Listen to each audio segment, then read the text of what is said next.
Olá, este é o CNN Money, o podcast que te ajuda a tomar as melhores decisões. Hoje é dia 4 de julho de 2022. Vamos juntos hoje, eu, Priscila Yasbeck, sem a presença de Thaís Herédia, que está afastada, mas está tudo sob controle. Em breve ela volta, então a gente segue juntos enquanto Thaís se recupera por aqui.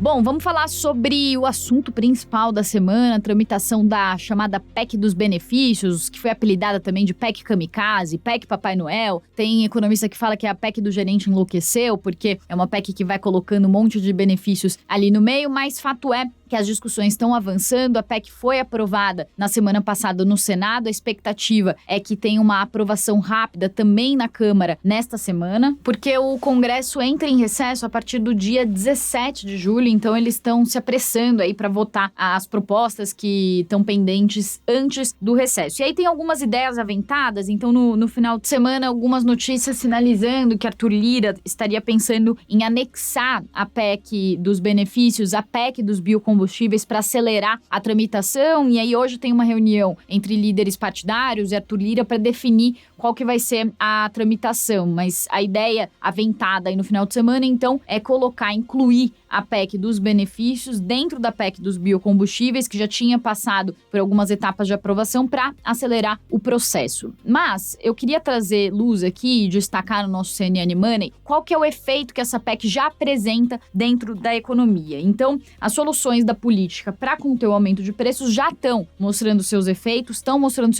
no Risco Brasil. Então, o CDS, que é aquele seguro contra o calote, que mede o risco dos países, chegou a bater 300 pontos, que é o maior nível desde o começo da pandemia, mostrando que o risco fiscal do país aumentou. E na sexta-feira o dólar fechou na máxima desde fevereiro, batendo R$ 5,32, chegou a encostar na máxima do intraday durante o dia em R$ 5,34, lembrando que está bem distante dos R$ 4,70 que tinha um mês atrás. E a alta do dólar afeta em cheio a inflação. Cerca de 30% dos produtos da nossa economia são afetados pelo dólar, então tem um impacto direto do dólar na inflação, mas tem também efeitos indiretos. Um deles é, por exemplo, por causa do aumento dos custos dos produtos aqui, que daí encarecem os preços finais para o consumidor. E tem também uma outra questão, que quando a nossa moeda se desvaloriza frente ao dólar, o real fica barato perante os compradores estrangeiros, as exportações no país tendem a aumentar e tende a reduzir a oferta de produtos internamente. Isso aconteceu, por exemplo, com o mercado de proteínas ali no auge da pandemia, ou depois que a reabertura começou a acontecer, com o preço da proteína muito alto por causa do aumento da demanda com a reabertura e o real desvalorizado frente ao dólar, os compradores externos começaram a competir com os compradores internos e os frigoríficos passaram a exportar mais proteína para o exterior. E isso acabou encarecendo, tendo um efeito de encarecimento do preço da carne que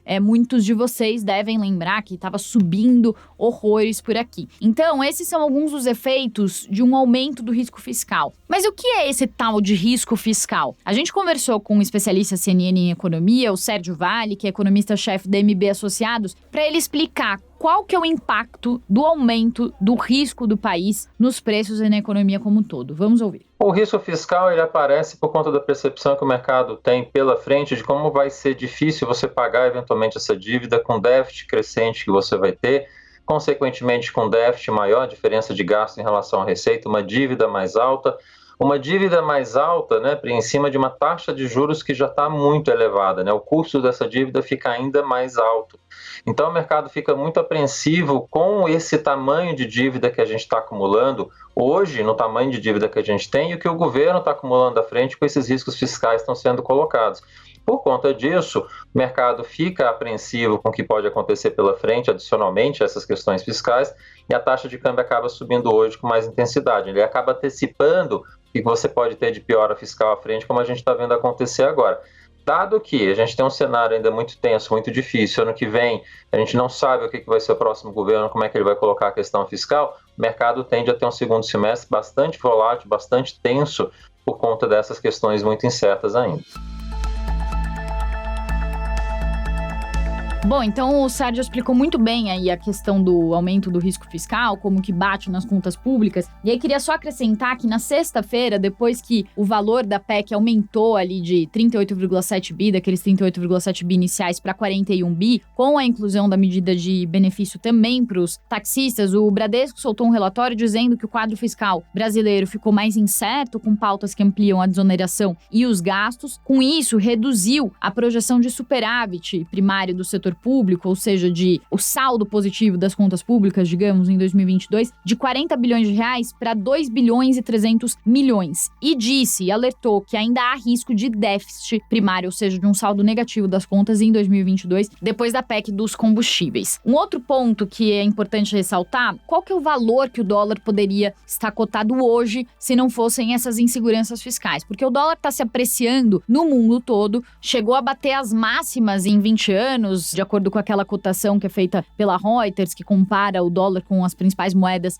do mundo. E por que o dólar sobe no mundo todo? Por causa da perspectiva de aumento de juros nos Estados Unidos. Então, os Estados Unidos já são o porto seguro dos investidores globais. Quando os Estados Unidos sinalizam que pode haver mais aumento de juros por lá, os seus rendimentos ficam mais atrativos. Então, esses investidores que naturalmente já migram seus recursos para os Estados Unidos em busca de segurança, têm mais um incentivo para migrar os recursos para o mercado americano por causa desse aumento de rendimentos. Esse é um ponto. E o segundo ponto é que aumenta a aversão ao risco no mundo. Os investidores buscam segurança no dólar. Então, esses são os fatores externos que explicam a alta da moeda. Mas eu perguntei justamente para o Sérgio Valli se ele acha, quanto que ele acha que desse aumento do dólar é responsabilidade das questões internas e quanto que é responsabilidade das questões externas. E ele falou que a apreciação do dólar, ela já vem desde o início do ano. Então, já faz uns 2, 3 meses que está acontecendo. Mas a valorização do dólar nos últimos dias, aí sim, vem por causa do aumento do risco fiscal interno. E aí, o que ele explicou é que, na visão dele, o dólar, pelos fundamentos da economia, poderia estar no patamar dos R$4.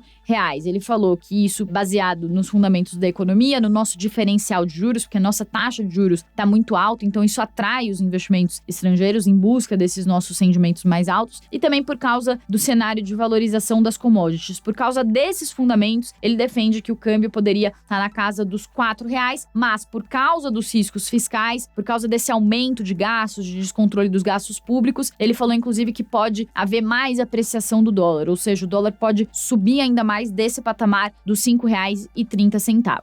E tem um ponto muito preocupante nessa questão toda, que é a eficácia desses gastos, né? Então o governo está gastando 41 bilhões de reais que não estão dentro do teto de gastos, que não caberiam dentro do teto de gastos. Para isso, está fazendo uma PEC, mudando a Constituição para passar por cima de lei eleitoral, de lei de responsabilidade fiscal, de regra de ouro. Então usa uma mudança na Constituição para se blindar contra essas leis. E essas leis existem por algum motivo, né? Elas foram criadas por algum motivo, justamente para zelar pelas contas públicas. Então, qual que é o grande risco? A própria população que deve receber esses benefícios e que vai sim ter um alívio no seu bolso no curto prazo, pode ser a mais prejudicada no médio e no longo prazo, porque a inflação ela afeta principalmente a população que mais precisa. E esse aumento do dólar, por causa do aumento do risco fiscal, ele acaba se revertendo em mais inflação. Ao se reverter em mais inflação, também se reverte em juros altos por mais tempo, porque os juros ficam altos para conter a inflação elevada. E com esses juros altos por mais tempo, a nossa economia tende a esfriar e isso tem efeito também nas taxas de pobreza. É por isso que os economistas estão alertando que essa PEC, além de trazer benefícios só no curto prazo, que podem ser limitados pelo aumento do risco fiscal, do dólar e da inflação, ela ainda cria problemas estruturais muito grandes para o ano que vem, que é 2023, porque esses benefícios eles são concentrados em 2022, mas o que sobra para 2023 ainda vai ser o descontrole dos gastos públicos. Os benefícios acabam, mas sobra o descontrole dos gastos públicos. E eu conversei com o Sérgio Valli também sobre uma outra questão que está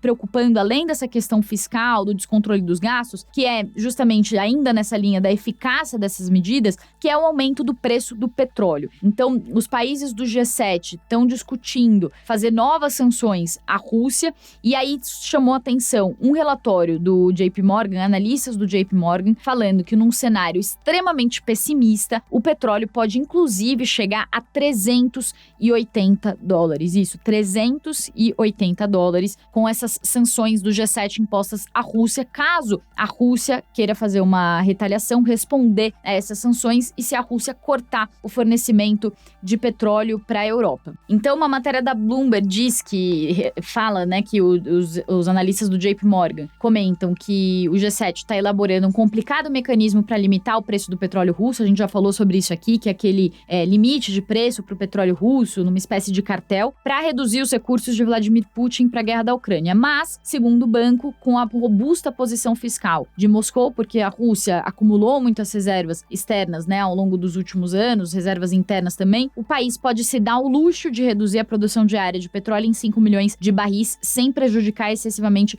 a sua economia. E eles também falam que seria possível um corte de 3 milhões de barris por dia, seria daí uma visão não tão catastrófica, um cenário pessimista, mas não extremamente pessimista, que poderia levar esse corte de 3 milhões de barris, o petróleo do tipo Brent, que é referência aqui para o nosso mercado, a $190. Lembrando, o petróleo hoje está em cerca de $102, com toda essa discussão acontecendo, com tudo isso que a gente está vendo de pacotes aqui, também no mundo todo. Imagina um petróleo subindo a 190, que dirá a 380. E é esse o cenário que o JP Morgan está falando. Então, eles dizem que é provável que o governo russo possa retaliar cortando a produção como forma de infligir dor ao Ocidente. O aperto do mercado global de petróleo está do lado da Rússia. Então, um alerta importante do JP Morgan. E eu perguntei para o Sérgio Vale justamente como que ficaria um cenário em que o petróleo realmente aumenta, talvez não tanto quanto essa previsão catastrófica do JP Morgan, mas perguntei também o que ele acha, se essa visão pode se concretizar. E daí, qual que seria o impacto desse aumento diante da PEC dos benefícios? Se a PEC dos benefícios teria um efeito de reduzir os preços para o consumidor final, mesmo com esse aumento do preço do petróleo. Vamos ver o que ele disse. Esse é o grande problema que a gente tem. Tudo que o governo fez até agora, né, ele focou muito nessa questão dos combustíveis, com o ICMS, agora com a PEC Kamikaze está sendo colocada.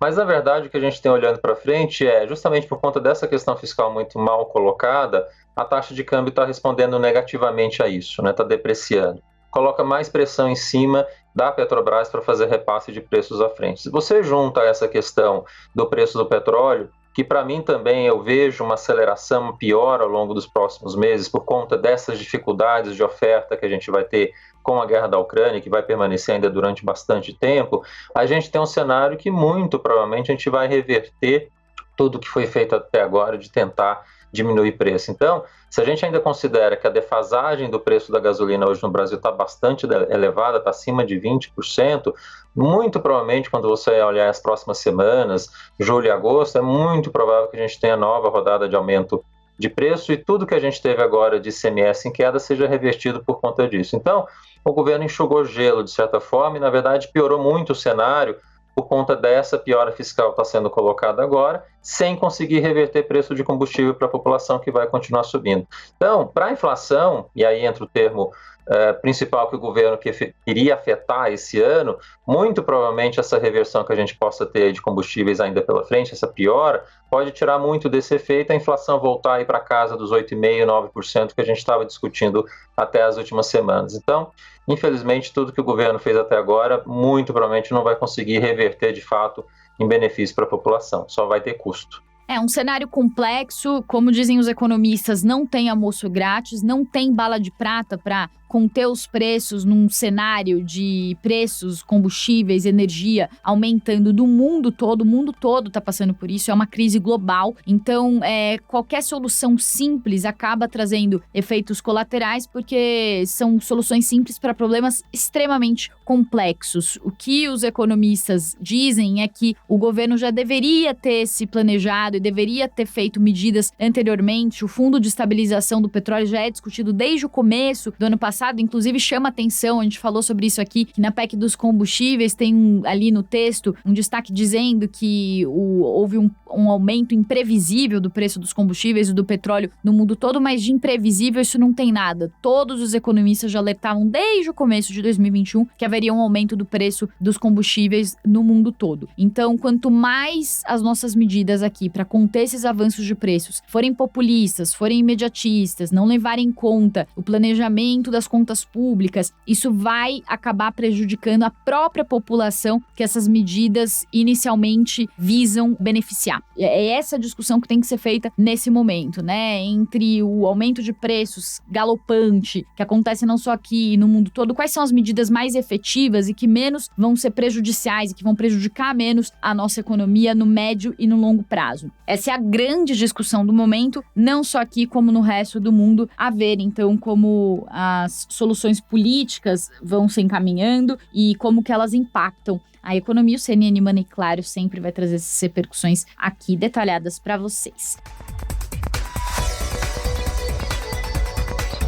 E para fechar o CNN Money de hoje, vamos dar uma passada também pelos mercados. Vale falar que é feriado, dia 4 de julho, dia da independência lá nos Estados Unidos, então as bolsas fecham, as negociações são reduzidas e diante do mercado americano fechado, sem grandes novidades, as bolsas na Europa abriram em alta, tentando recuperar as fortes quedas da semana passada, mas é importante dizer que o temor de recessão continua no radar. O Fed de Atlanta já prevê que o PIB do segundo trimestre dos Estados Unidos mostre uma queda de 2,1% em termos analisados, sugerindo então que o país já estaria em recessão técnica. Os investidores também ficam cautelosos nessa semana porque a agenda tá cheia. Na quarta-feira sai a ata do Fed e analistas esperam que o tom seja mais hawkish, seja mais duro. Isso pode afetar as bolsas. Tem também bateria de dados de emprego nos Estados Unidos. O principal deles é o payroll, que sai na sexta-feira. O mercado espera que a abertura de vagas na economia americana desacelere para 270 mil em junho e os aumentos de salário desacelerem para 5%.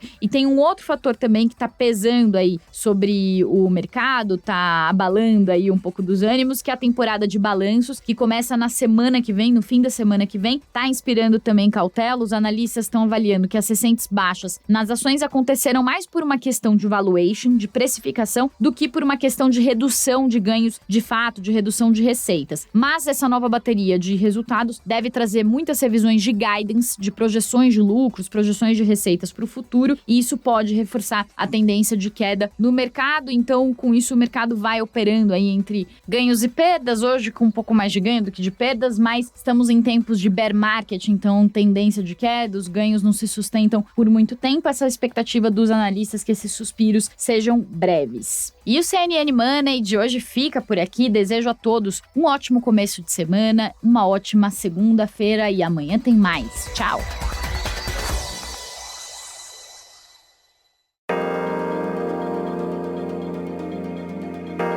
Com apresentação, pauta e coordenação editorial de Priscila Yasbeck, este podcast é produzido pela CNN Brasil com edição da Maremoto. Produção, Larissa Coelho e Fabrício Julião. Edição e sonorização, Felipe Gomes. Coordenação técnica, Paula Weinberg e Felipe Gomes. Coordenação de produto, Verônica Schneider. Você também pode ouvir o CNN Money no site da CNN Brasil. E aproveite para conhecer os nossos outros programas em áudio. Acesse cnnbrasil.com.br/podcasts.